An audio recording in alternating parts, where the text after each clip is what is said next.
গত ৮ই ডিসেম্বর সোমবার রাজধানীর মোহাম্মদপুরের শাহজাহান রোডের একটি বাসায় গৃহকর্মী কর্তৃক লাইলা আফরোজ, যার বয়স ৪৮, তার মেয়ে নাফিসা ১৫ নৃশংসভাবে খুন হন।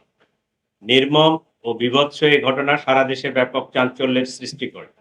প্রাথমিকভাবে জানা যায়, ঘটনার দিন সকাল ৭টা ৫১ হতে উক্ত বাসায় গৃহকর্মী আয়েশা প্রবেশ করেন এবং ৯টা ৩৫ সময় সে বাসা ত্যাগ করে। ধারণা করা হয় এই সময়ের মধ্যে উক্ত নৃশংস ঘটনা সংঘটিত হয়েছে। এই ঘটনায় নিহত লাইলা আফরোজের স্বামী বাদী হয়ে মোহাম্মদপুর থানায় একটি হত্যা মামলা দায়ের করে। ঘটনার পরপরই মোহাম্মদপুর থানা পুলিশ ও ডিএমপির ঊর্ধ্বতন কর্মকর্তাগণ ঘটনাস্থল পরিদর্শন সহ ঘটনার প্রকৃত রহস্য উদ্ঘাটন, ঘটনার সাথে জড়িত প্রধান সন্দেহভাজন গৃহকর্মী আয়েশার বিস্তারিত তথ্য সংগ্রহ করার কাজ শুরু করেন।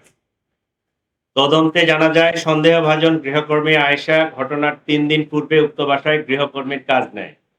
কাজে যোগ দেওয়ার পূর্বে তার নাম ঠিকানা, যোগাযোগের কোনো ফোন নাম্বার উক্ত বাসায় কারো কাছে ছিল না। সন্দেহভাজন আয়েশাকে শনাক্ত করার জন্য পুলিশ উক্ত ভবনের আশেপাশের সিসিটিভি ফুটেজ সংগ্রহ বিশ্লেষণ করে, কিন্তু কাজে আসা যাওয়ার সময় সে মুখ ঢেকে রাখত এবং তার চেহারা শনাক্ত করা সম্ভব ছিল না। এমনকি তার বাসার ঠিকানাও কেউ জানত না। এক পর্যায়ে আয়েশা সম্পর্কে কোনো তথ্য না পেয়ে মোহাম্মদপুর থানায় গত ১ বছরে গৃহকর্মী কর্তৃক চুরির ঘটনাসমূহ পর্যালোচনা করা হয় এবং তার গলায় যে পোড়া দাগ এবং জেনেভা ক্যাম্প এলাকায় থাকে আয়েশা নামের এক গৃহকর্মীর খোঁজ পাওয়া যায়। সে গত জুলাই মাসে মোহাম্মদপুর থানার হুমায়ুন রোডের এক বাসায় চুরির ঘটনায় জড়িত ছিল। সংশ্লিষ্টদের সাথে কথা বলে প্রাপ্ত তথ্য যাচাই বাছাই করে আয়েশার সাথে যোগাযোগের একটি মোবাইল নম্বর পাওয়া যায়। এটা ২০২৫-এর জুলাই মাসের ঘটনা। উক্ত নম্বরে যোগাযোগ করলে জানা যায়, তার মোবাইল নম্বরটি কখন কে ব্যবহার করেছেন তিনি সঠিক মনে করতে পারছেন না।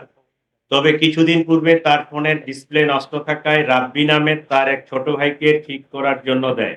এ সময় সিমটি রাব্বির ফোনে ব্যবহার করা হয়ে থাকতে পারে। এভাবে রাব্বিকে শনাক্ত করা হয়। তিনি জানান, রাব্বির স্ত্রীর নাম আয়েশা। সে মানুষের বাসায় গৃহকর্মীর কাজ করে। আরও জানা যায়, তারা জেনেভা ক্যাম্পে ভাড়া বাসায় থাকে।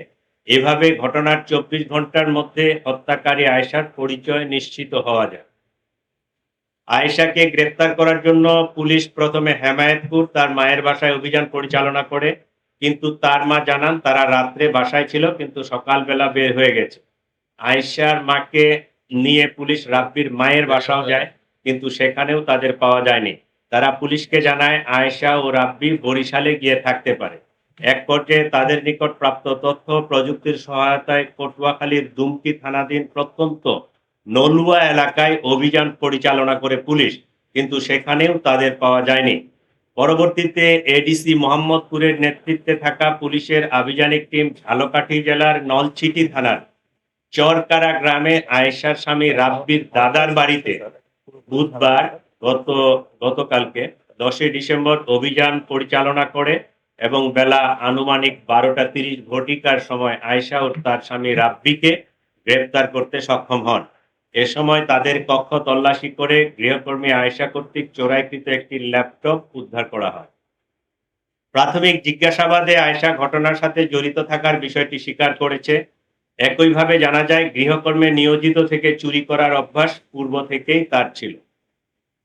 চাঞ্চল্যকর এই জোড়া খুনের কারণ অনুসন্ধানে আয়েশা বলে, কাজে আসার দ্বিতীয় দিনে সে বাসা থেকে ২০০০ টাকা চুরি করে। এ নিয়ে গৃহকর্ত্রী আয়েশাকে প্রশ্ন করলে তার সাথে গৃহকর্ত্রীর বাক বিতণ্ডা হয়। লাইলা আফরোজ আয়েশাকে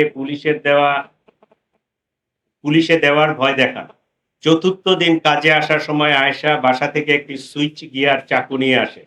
ঘটনার দিন টাকা চুরি নিয়ে তাদের মধ্যে আবারও কথা কাটাকাটি হয় এবং ধস্তাধস্তির এক পর্যায়ে আয়েশা গৃহকর্ত্রী লাইলা আফরোজকে সুইচ গিয়ার দিয়ে এলোপাতাড়ি ছুরিকাঘাত করে।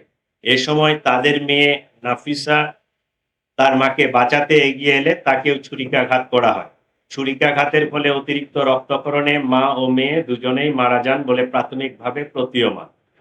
ঘটনার সময় আয়েশা নিজেও আহত হয় এবং রক্তমাখা কাপড় চোপড় পাল্টিয়ে মেয়ে নাফিসার স্কুল ড্রেস পরে বাসা থেকে বের হয়ে যায়। যাওয়ার সময় ব্যাকপ্যাকে একটি ল্যাপটপ, মোবাইল ফোন আরো কিছু জিনিসপত্র নিয়ে যায়। বাসা থেকে বের হয়েছে সোহরাওয়ার্দী মেডিকেলের ভিতরে গিয়ে পুনরায় কাপড় পাল্টিয়ে তার নিজের কাপড় পরিধান করে সে সাভারের উদ্দেশ্যে রওনা হয়। পরবর্তীতে সে চুরি করা কোনো রক্তাক্ত কাপড়-চোপড় সিংগাইর ব্রিজ হতে নদীতে ফেলে দেয়। এই ছিল মোটামুটি আয়েশা সম্পর্কে। এটা একদমই ক্লুলেস একটা ঘটনা ছিল। সে মোবাইলও ইউজ করত না, ছবি-টবি কিছুই ছিল না। কিন্তু তার এই যে গলার সাইডে যে পুরা দাগটা, এইটাই আমাদের একটা ক্লু। কারণ এই পুরা দাগ নিয়ে এর আগে এই মহিলা জুলাই ২৫ এ ধরা পড়ছিল। এইটা আমাদের থানায় একটা মোহাম্মদপুর থানায় জিডি ছিল। সেই জিডির ক্লু ধরে আমরা এই পুরা হত্যাকাণ্ডের রহস্যটা উদ্ঘাটন করতে সক্ষম হয়েছি এবং তাদেরকে গ্রেফতার করতে সক্ষম হয়েছি।